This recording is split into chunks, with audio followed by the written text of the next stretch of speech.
I never planned to set foot on that island. If you had asked me a week earlier where I thought I'd be, I would have told you I'd be sitting on my couch after a long fishing trip, laughing with my friends about the storms we managed to dodge and the ones we weren't so lucky with. But I'm telling you right now, nothing in my life prepared me for what happened out there. And if you're watching this, I want you to pay attention from the very beginning, because the first sign that something was wrong didn't come from the sky or the waves, or even from the boat that stranded me. It came from the island itself, and the smoke I saw long before I understood what it really meant. The day started normal. Too normal. I remember thinking the water looked calm in a way that always made me uneasy. Old sailors like to say a sea that looks peaceful is just thinking about what it wants to do next. I should have listened to that instinct. My boat was small, just a single-engine fishing vessel, but it had carried me safely through every trip for years. The sun was overhead, the sky clear, and I wasn't expecting anything more than a quiet ride back to the mainland after checking a few offshore traps. But somewhere between the moment I turned the bow east and the moment the engine coughed the first time, everything shifted. At first, I thought it was just water in the line. That happened sometimes, but when the engine sputtered hard enough to shake the whole boat, I knew something else had gone wrong. I shut it off and tried to restart it. Nothing. I tried again. The motor made a sound I had never heard before, like someone knocking from the inside. And then it went silent. Drifted for nearly an hour trying to fix it, sweating under the sun, cursing myself for not replacing the fuel pump when I'd had the chance. The current pulled me farther and farther from my planned route, and the longer I drifted, the more I realized how badly I had underestimated the situation. I checked my radio next, but the antenna had snapped at some point without me noticing. It must have happened when the boat rocked earlier. I didn't know how far I'd drifted from the shipping routes or how long it would take for anyone to notice I wasn't headed back. I still wasn't panicking, but there was a feeling in my chest. Tight, heavy. Something was telling me I was on my own. Hours passed like that. The sun moved higher, then lower, and the horizon shifted each time I wiped the sweat from my eyes. When I finally spotted land, I couldn't believe my luck. It looked small, nothing more than a strip of coastline with rocky edges and thick forests stretching inland. I had never seen it before, and I'd worked those waters for years. It didn't even appear on my charts. That should have bothered me more than it did. But when you're stuck on a drifting boat with no engine and barely any drinking water left, you don't question a miracle. I rigged up an oar using a broken part of the railing and started paddling toward the shore. It felt like hours before the waves finally pushed me in far enough that I could jump out and drag the boat the rest of the way. The sand burned the soles of my feet, but I didn't care. I was off the water. I remember thinking, thank God, just thank God. The tide pulled the boat in behind me, and for the first time since the engine failed, I let myself breathe. The island was quiet, too quiet. No birds calling, no insects buzzing, just the distant crash of waves against rocks. I know untouched islands exist, places where life hasn't settled the way it does elsewhere, but something about the silence felt wrong. It felt like the whole place was holding its breath. I searched the shoreline for anything that looked familiar. Driftwood, shells, signs of fishing camps, but I saw nothing. The sand was undisturbed. No footsteps but mine. That made me think the island was uninhabited, which was good in some ways. I didn't have to worry about unknowingly trespassing, but bad in others. If no one lived here, then no one would be coming. Still, the basics came first. Fresh water, shelter, food. I pulled a small bag of supplies from the boat and headed inland. The vegetation grew thicker fast. The trees leaned inward like they'd grown too close for too long, and the deeper I walked, the cooler the air became. That was the first relief of the whole day. Shade. But even in the trees, the island was silent. The branches didn't move. The leaves barely rustled. I didn't see a single animal, not even a lizard. That should have been another red flag. But exhaustion makes you ignore things. I kept walking until the distant sound of trickling water caught my attention. A stream. clear, cool, and exactly what I needed. I drank until my chest hurt, filled my bottle, splashed my face, and let the cold sink into my skin. For a minute, I thought maybe things weren't as bad as I'd imagined. Maybe I'd get the boat working by morning and be gone before anyone even realized I'd been missing. Then I saw it, a thin column of smoke rising above the tree line. It was faint, barely visible against the sky, but it was there. And it wasn't the kind of smoke that drifts from lightning-struck wood or a smoldering stump. It was controlled, intentional. Someone had made it. My first reaction was relief. If someone lived here, or even if someone else had been stranded like me, that meant I wasn't alone. Maybe they had tools. Maybe they had a radio. Maybe they had food. Anything was better than being by myself on a silent island no one knew existed. But my second reaction, that one lingered deep in my gut. Because if the island was inhabited, why were there no signs of life on the beach? Why were there no boats, no paths, no noise? And why had the smoke only appeared after I arrived, as if whoever made it waited until they knew someone was watching? I told myself I was imagining things, that exhaustion and dehydration were messing with my head, but I couldn't ignore the feeling that the smoke wasn't a coincidence. Someone wanted me to see it. Still, if I wanted answers, I had to go toward it. The walk felt long, longer than it should have. The forest grew darker the closer I got to the center of the island. Strange vines hung low, brushing against my shoulders, sticking to my clothes like they didn't want to let go. The silence deepened too. At one point I stopped walking just to listen, and I realized I couldn't even hear the ocean anymore. It was like the island swallowed every sound that entered it. When I finally reached the clearing where the smoke originated, I stopped in my tracks. What I saw didn't make sense. There was no campfire, no shelter, no tools, just a pit in the ground filled with ash that wasn't warm anymore. Whoever made the fire had put it out long before I got there. They wanted me to follow the smoke, but they didn't want to be found. That was when fear, real fear, kicked in.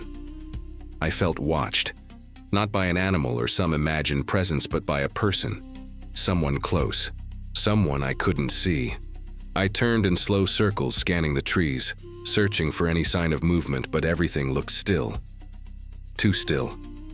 I spoke out loud then, something like, "Hello? Anyone here?" My voice sounded small, swallowed by the forest. No answer came.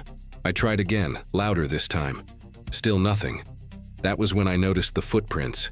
They circled the pit, leading in and out of the clearing, overlapping each other until I couldn't tell how many sets there had been. But they weren't fresh. They looked days old, maybe weeks. The edges were soft, partially washed away by weather. They hadn't been made today, and yet the smoke had risen just minutes earlier. I felt cold, despite the humidity. It made no sense. None of it did. I backed away slowly, turning toward the path I came from, but even then I felt eyes on the back of my neck. You know that instinct humans have? The one that tells us when we're not alone, even when we can't explain how we know? That instinct screamed at me then. Something was out there, someone was out there, and they were studying me. My plan changed. I wasn't going to stay in the interior of the island any longer. I'd go back to the shore, set up a temporary shelter for the night, and focus on repairing the boat in the morning. If someone else was here, I'd rather meet them in the open, not trapped inside a forest where anything or anyone could hide. I kept moving fast this time. I didn't care about the branches that scratched my arms or the roots that nearly tripped me. I just wanted to reach the beach before the sun dipped too low. As I pushed through the undergrowth, I kept glancing over my shoulder, certain that if I didn't, I'd see someone the moment I looked forward again. When I reached the tree line, I almost ran out into the open sand. That's when I saw my boat. It wasn't where I left it. The tide hadn't moved it, not like that. The boat had been dragged farther up the beach, away from the water, and angled toward the tree line as if someone had pulled it deliberately. The sand around it was disturbed, footprints trailing away into the shadows. They weren't my footprints. My throat tightened. I walked slowly toward the boat, scanning for damage or anything that had been taken. The supply bag was still there. My tools were still in the same place. But inside the boat, carved roughly into the wooden seat, were 3 letters. H-E-R-I. Didn't know who her was or what it meant. I didn't even know if it was meant for me, but it wasn't there when I left, and the wood was fresh, shavings still curled at the edges. Someone had been inside my boat, someone who knew I would see the message, someone who wanted me to. I backed away again, pulse pounding so hard I could feel it in my fingertips. The sun was dropping fast now, and the shadows stretched across the sand like long, reaching arms. I didn't know whether to run into the forest or stay near the water. Both felt dangerous for different reasons. The island wasn't empty. I knew that now. And whoever was here didn't want to introduce themselves. They wanted to be seen without being known. I finally decided to build a fire on the shore, far from the tree line but close enough to my boat that I could watch it. I needed light. I needed something that made me feel less exposed. I gathered driftwood, snapped smaller branches, and sparked the fire using my emergency kit. The flames rose slowly, crackling in the silence, and for a second the warmth helped settle my nerves. But when the sky turned orange and the shadows deepened, I noticed movement in the forest. Not a full figure, just the shift of leaves, a dark shape between the trunks, standing still, too still, watching me. I pretended I hadn't seen it. I didn't want to provoke anything. I sat near the fire, kept my posture relaxed, and stared at the waves as if the ocean was the only thing on my mind. But from the corner of my eye, I watched the silhouette. It didn't move for minutes, maybe longer. Then, slowly, it retreated, disappearing deeper into the forest as if melting into the darkness. Only after it was gone did I let my breath out. I didn't sleep that night. I kept the fire going, feeding it driftwood every hour just to have something to do. Every sound, or lack of sound, made me tense. I could almost feel the island listening, waiting, studying me like I was the intruder, not them. When the morning light finally came, I felt dizzy with exhaustion. My first instinct was to get back into the boat and start working on the engine, but something stopped me. It wasn't fear, though fear was definitely still there. It was curiosity. Who was out there? Why hide? Why send smoke? Why carve that word into my boat? I knew the smart thing would be to leave.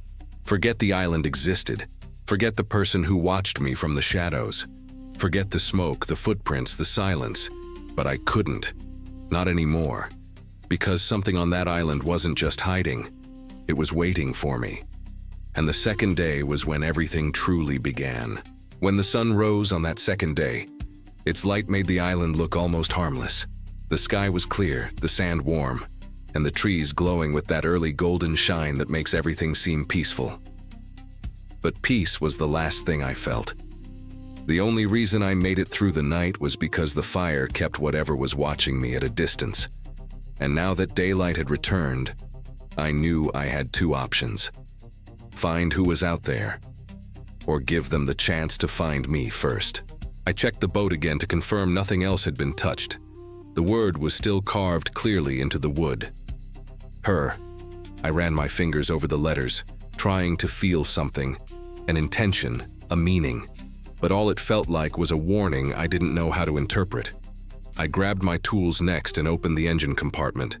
If I could get the boat working, I could leave. But the more I studied it, the more it felt like the problem wasn't just mechanical. Something had jammed one of the intake valves from the inside. Not sand, not seaweed, fibers. Thin, dark fibers that clung together like hair from some animal I couldn't identify. But the forest had seemed empty. No animals, no birds, nothing living except the trees. So where did the fibers come from? I cleaned the valve as best as I could and tried cranking the engine. It made that same hollow knocking sound as the day before. Whatever had caused the failure wasn't something I could fix with basic tools. And even if I could, the way the boat had been moved overnight told me the engine wasn't the only thing I needed to worry about. I felt eyes on me again, even though I didn't see anything. That instinct kept getting stronger, like someone was studying how I reacted to every new detail, waiting for something specific. I decided to go inland again, not toward the clearing where I saw the smoke the first time, but along the coastline, hoping to find something, anything, that explained who lived here. The beach stretched endlessly, curving around the island, fading into a distant cliff that looked impossible to climb. I walked for maybe half an hour before I saw something sticking out of the sand. At first it looked like driftwood, but when I got closer I realized it wasn't wood at all. It was a post, carved, smoothed, and partially buried. A symbol was etched into the top. It wasn't a letter. It looked more like a triangle with two curved lines running through it. I touched it, and the wood felt old, dry, like it hadn't been touched in years, but the sand around it had been disturbed recently. Someone had walked here, someone had dug something up or buried something. I kept walking, this time paying more attention to the sand beneath my feet. And that's when I found the second marker. Then a third. They weren't aligned in any straight path, but they formed a rough arc all facing the forest, as if marking the edge of something I didn't understand. I followed the last one until the tracks led into the trees again. I stepped inside, moving slowly, listening for anything. At first, it was just more silence, the same unnatural quiet that felt like a blanket smothering the world. But then I heard it. Faint movement. Branches shifting, leaves cracking under footsteps. Soft. Careful. Too careful. I wasn't alone. I walked deeper. The path wasn't a path, not in any traditional sense, but the forest seemed shaped in a way that invited me forward. The trees grew wider apart, and the ground dipped slightly. When I reached the dip, I saw something half covered by moss and soil. A wooden structure, small, almost entirely reclaimed by the earth, but unmistakably built by human hands. I pushed aside the decaying beams and a narrow opening appeared beneath them, an old door frame leading into darkness. I hesitated. If someone lived here, or once lived here, why abandon a shelter? Why hide a door under a pile of wood and moss? I knelt and leaned closer, listening for movement. Nothing, just stillness. That stillness made me anxious, but curiosity pushed me further. I cleared enough debris to squeeze through and lowered myself into the opening. The air inside was stale but not foul. It smelled like dust and damp wood. My eyes adjusted slowly, revealing a cramped space, no more than a small room, barely tall enough for me to crouch in.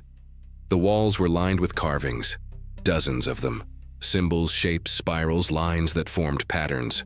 I touched one and felt grooves worn smooth from repeated contact, like someone had traced them with their fingers again and again. Near the far corner of the room was something else, a small bundle wrapped in faded cloth. I approached it slowly and untied the knot holding it together. Inside were papers, dozens of them, yellowed and fragile, written in handwriting that grew increasingly frantic from page to page. Most of the words were faded beyond recognition, but a few sentences stood out, enough to make my stomach twist. It watches. It waits in the forest. Do not answer the smoke. And one line, repeated several times across multiple pages. Her eyes are not her own anymore. I froze. The carvings in my boat, the smoke, the silent forest, the figure watching me from the trees. This wasn't a forgotten island. It was an island someone had abandoned, someone who either escaped or didn't. I gathered the papers carefully and backed out of the shelter. The moment I stepped back into the open air, I felt it again, that presence, watching, listening, thinking. I turned in a slow circle, scanning every inch of the forest. Nothing moved, no shadows shifted, no branches swayed. But I felt eyes on me. I was sure of it now. Someone wasn't just observing me from a distance. They were studying how close I was getting to whatever truth they were hiding. I made my way back to the shoreline, carrying the papers with me. When I reached the beach, my fire had burned down to embers, but nothing else seemed touched. My boat was still where I left it. The sand was undisturbed. Too undisturbed. No footprints, no signs of anyone approaching. It was like the island erased evidence of the people who moved across it. I sat down near the water, reading the papers again, looking for patterns, for anything that explained what I had seen. One page had a drawing, shaky charcoal smeared across the paper as if drawn in a hurry. It showed the outline of a person, but the eyes were drawn enormous, hollow, and dark. The caption under it said, "She is not alone." A chill went through me. Whoever wrote this wasn't talking about some stranger. They were describing someone specific, someone who lived here once, someone who changed, someone who maybe still walked this island. I looked toward the forest again. The thick wall of trees felt like a living thing now, breathing, watching, waiting. Nightfall came faster than I expected. The sky darkened, the waves calmed, and that thick silence settled over everything again.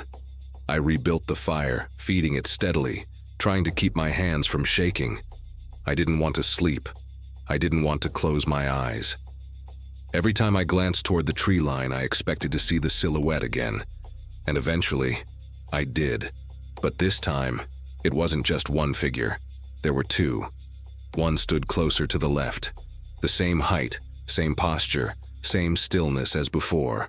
The other stood deeper in the trees, barely visible except for the pale outline of a face. It didn't move, not even when the flames crackled loudly. They both just watched. I pretended I didn't see them, but they knew. My pulse was racing, but I kept feeding the fire, hoping the flames would keep them from coming closer. I wasn't sure, though. The papers said not to answer the smoke, but they didn't say anything about figures in the dark. I didn't know the rules of this island, and that was the worst part. How do you defend yourself when you don't know what you're defending against? I sat there all night, refusing to sleep. The figures stayed until just before dawn, fading back into the forest like mist dissolving into the air. When the sun finally rose, I felt like my entire body had been stretched thin from fear. The second day was over. The third day was when everything escalated. I woke in a haze, unsure if I had slept at all. The air felt heavier, thicker, like the humidity had doubled overnight. I checked the boat again and my heart almost stopped. This time, something had been placed inside it. A small wooden carving, a figure with hollow eyes. I dropped it instinctively. It fell onto the sand, landing face up. The shape was simple, almost childlike, but the eyes were carved deep, too deep for such a small object. Like whoever carved it pressed the blade over and over until they reached something inside the wood. Next to the carving was a line scratched into the seat. "Follow." I stepped back, stumbling in the sand. Whoever left this didn't just want me aware of them. They wanted me to participate. I looked toward the forest again, and there, in the same spot as before, stood a figure. This time closer, not hiding, not blending into the trees, waiting. Against every instinct I had, I walked toward it. Each step felt like the island was pulling me in. The air grew cooler, the shadows darker, and the silence thicker. The figure backed up slowly, not threatening, just moving deeper into the trees as if guiding me. I followed. I don't know how long I walked. The forest felt endless, the light barely filtering through the dense canopy. But eventually the figure stopped in front of another clearing. And when I stepped into it, I understood everything. There were homes here once. Real structures, wooden frames, foundations built into the ground, all rotted, collapsed, reclaimed by roots and vines. It wasn't just one shelter like the one I found underground. It was an entire settlement, dozens of shelters, an entire community. And every structure, the walls, the doors, the fallen beams, was carved with the same symbols I found before. Spirals, triangles, patterns that repeated endlessly. The figure stepped deeper into the clearing and disappeared behind a collapsed wall. I approached slowly. When I reached the center of the abandoned settlement, I saw something that made every muscle in my body tighten. A massive wooden effigy, nearly twice my height, shaped like a person, with hollow eyes carved so deep the wood looked like empty sockets. At the base of the effigy was something else, a collection of carvings, papers, pieces of fabric, and personal items, offerings, left behind by whoever lived here. And in the center of those offerings was a photograph, a modern photograph, weathered but recognizable, a woman standing on a boat, smiling. The back of the photograph had 3 words, Find her here. My heart felt like it stopped.